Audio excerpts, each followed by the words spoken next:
Everyone sees how sociable you appear, but almost nobody recognizes the hidden superpower you wield when you learn to flick between quiet focus and outgoing energy, like a seasoned performer switching masks on stage.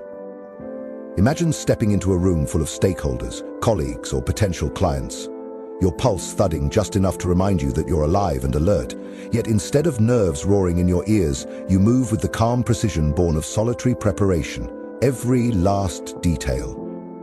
The light bouncing off the polished floor, the hum of distant conversation, the flutter of a nervous smile, registers with crystal clarity.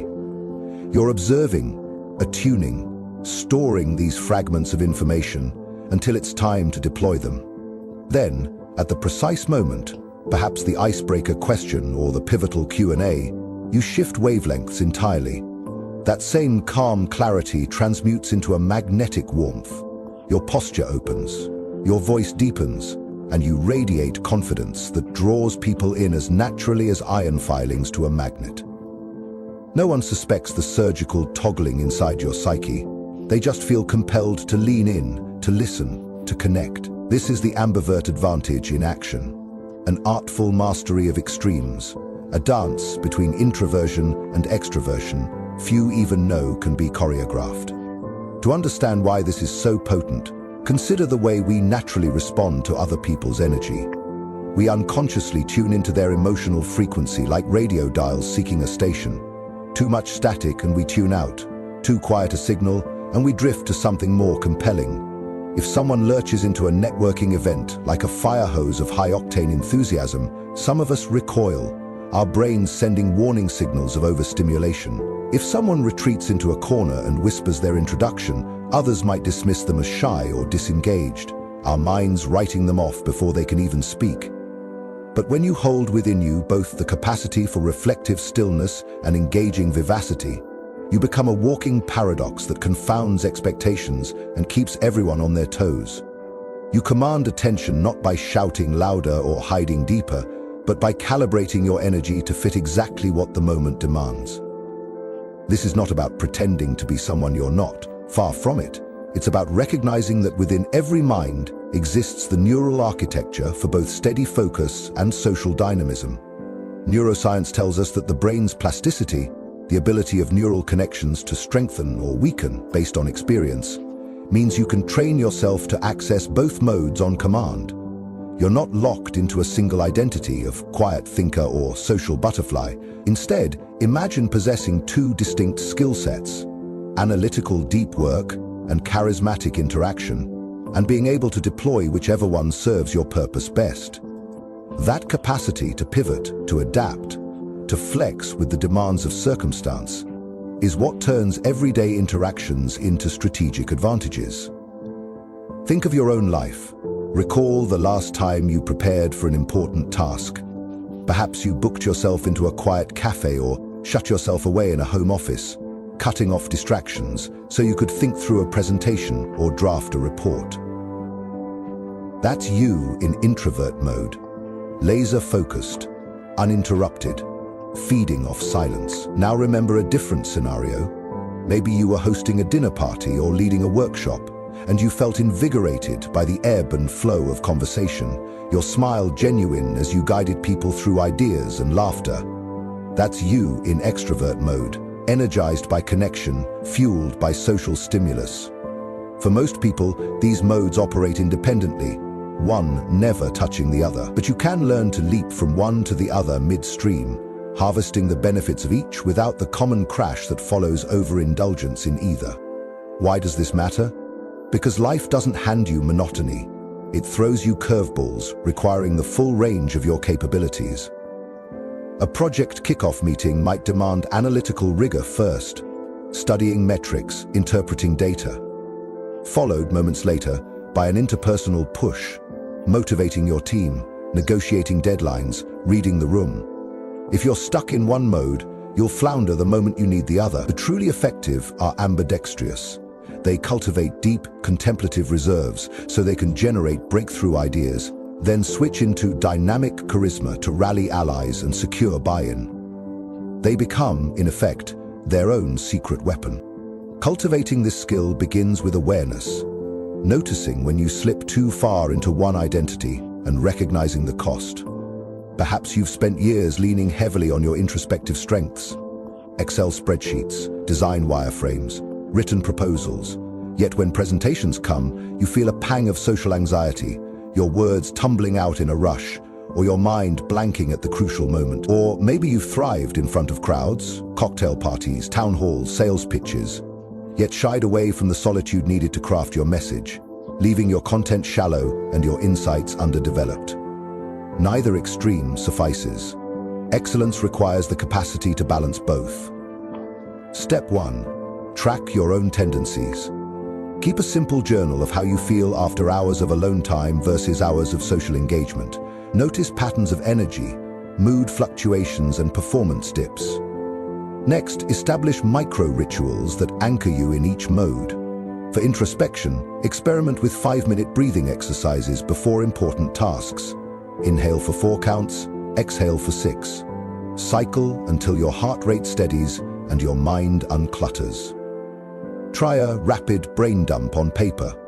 No structure, no judgment, simply expelling every thought cluttering your psyche so you can zero in on what truly matters. Perhaps you take a silent walk in nature, earbuds off, eyes open to sky and tree and earth, letting sensory stillness reinforce mental calm. These tiny acts, when repeated consistently, wire your nervous system to switch into a receptive, undistracted state on command. Conversely, design bite-sized social fuel-ups. You don't need multi-hour networking dinners, you need social sprints. Stand up and stretch between tasks. Play a 2-minute motivational track and move to its beat. Smile and greet a coworker with genuine curiosity. Send a quick voice note to a friend about something that made you laugh. Each microburst sends neurotransmitters, dopamine, endorphins coursing through your brain, priming you for connection. You learn to spike your sociability without overshooting into exhaustion. Over time, these rituals become muscle memory, a breath, a stretch, a note to yourself. And your online, social battery topped up, ready for engagement. Perhaps you worry this feels contrived. Jung's teachings on authenticity and the shadow remind us that true wholeness arises only when the persona and the shadow work in harmony.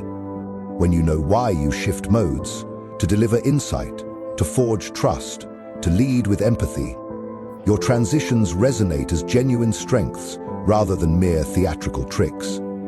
People sense when you're grounded in purpose. They feel the integrity behind your calm or your enthusiasm. The ambivert advantage isn't about hiding who you are. It's about revealing more facets of your true, whole self. As you practice, layer in the power of enclothed cognition, the way clothing and color prime certain mindsets. Slip into a crisp white shirt and your brain activates schemas of precision and rigor. Add a bold accessory and latent confidence from your shadow surges forward. Don't let attire become shallow vanity. Let it be a symbolic bridge between your conscious intentions and your unconscious strength. With these tools, you become a living paradox, both contemplative strategist and charismatic leader, analytical thinker and social catalyst. When you alternate seamlessly between these states, you're not merely adapting, you're guiding the flow of psychological energy in yourself and others. You create moments of tension and release that keep people engaged, curious, and ready to follow your lead. Ultimately, mastering this dynamic dance is a journey of self-realization. You're not just toggling personas, you're integrating Jung's vision of the self, embracing the persona, acknowledging the shadow, and weaving archetypes into a unified whole. Each shift between quiet focus and outgoing energy illuminates a new aspect of your potential, forging a resilient, multifaceted presence. So tonight, take 10 minutes to close your eyes and visualize tomorrow's big challenge. Feel yourself calm, clear, unwavering. Tomorrow morning, choose your ritual, 5 minutes of deep breathing or a quick brain dump. Then, later, pick your social sprint, a spontaneous check-in or an energizing playlist. Track your energy, refine your rituals, and watch as the ambivert advantage transforms your interactions. You'll step into every room as both the wise observer and the vibrant connector, carrying the full spectrum of your psyche into every conversation. That, in Jung's words, is the path to wholeness, and the secret weapon few even know they possess. Each morning for the next 30 days, set aside 15 uninterrupted minutes to plan your ambivert practice. Start by reviewing yesterday's energy dashboard. Note the precise moments your social battery dipped and when your solitude reserves ran dry. Use this data to craft your morning intention. Perhaps, after breakfast, I will spend exactly 20 minutes in focused reflection before any human contact. Or, this afternoon between 2 and 2:15, I will seek out conversation with at least 2 colleagues. Commit these intentions to a journal. Then, before stepping into the world, close your eyes and visualize your day's rhythm. The calm of your early ritual, the spark of your midday social sprint, the final transition back to solitude for consolidation. This visualization bridges intention to action, priming both mind and body for the dynamic toggling ahead. Days 1-7 are all about deep introversion. Each day, choose one substantial task. Writing a report, designing a deck, mapping a strategy, and precede it with your mini ritual, a breathing exercise timed by the slow tick of a kitchen timer, followed by a rapid brain dump of every distracting thought. Feel the mental clutter drain away as you purge it from your mind onto paper. Then, dive into your work. As you sit, note subtle shifts in concentration, the way your thoughts flow more coherently, how problem-solving unfolds effortlessly, how creative insights bloom in previously blurred corners of your mind. Journal each evening about how this ritual impacted your performance. Did you finish faster? Feel less mentally fatigued? Notice deeper patterns in your thinking? Record every nuance. On day 4, introduce an evening soliloquy. Speak your reflections into a voice memo. The act of vocalizing your internal dialogue cements the introspective habit and reveals hidden emotional currents. Discover if your mind drifts to worry, excitement, or self-doubt, and name those feelings aloud. This awareness primes you to integrate your shadow material into your waking persona. By day 7, you'll have a refined solo practice. Perhaps a modified breathing count, a color-coded journal for clarity, or an outdoor route that best energizes your focus. These personalized rituals become the bedrock of your introverted reserves. Days 8-14 pivot entirely to energized connection. Begin each morning by listing 3 people you intend to connect with, peers, mentors, friends, and 3 specific conversational goals.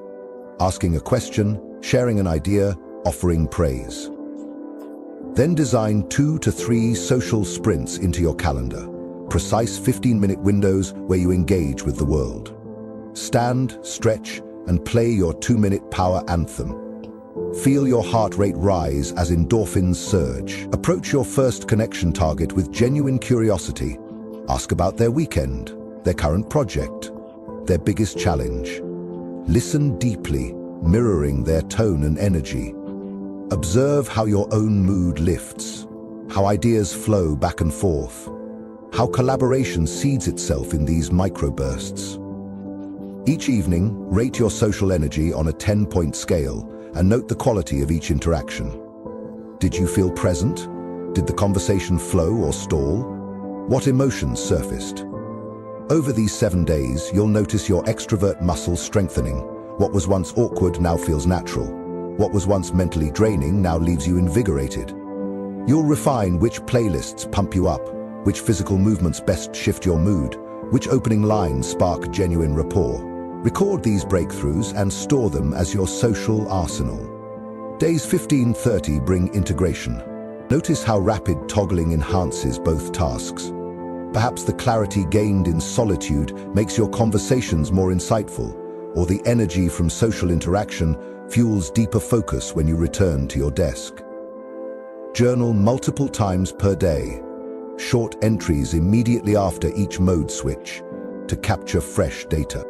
During these 2 weeks, experiment with adding hybrid rituals.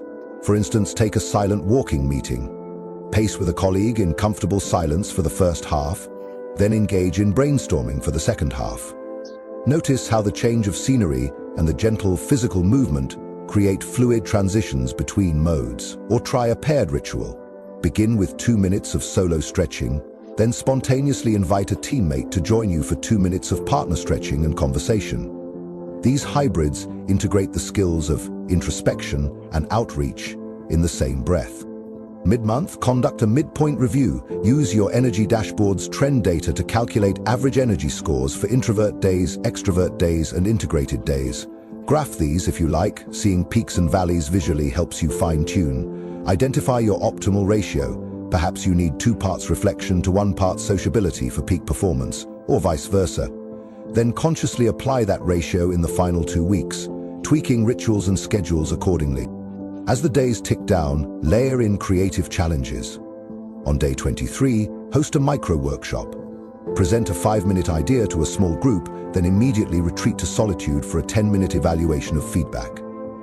On day 26, reverse it. Begin with solo ideation, then leap into a rapid-fire pitch session with 3 peers. These exercises simulate real-world demands and solidify your ability to flex on command. Each success builds neural pathways that automate your mode switching.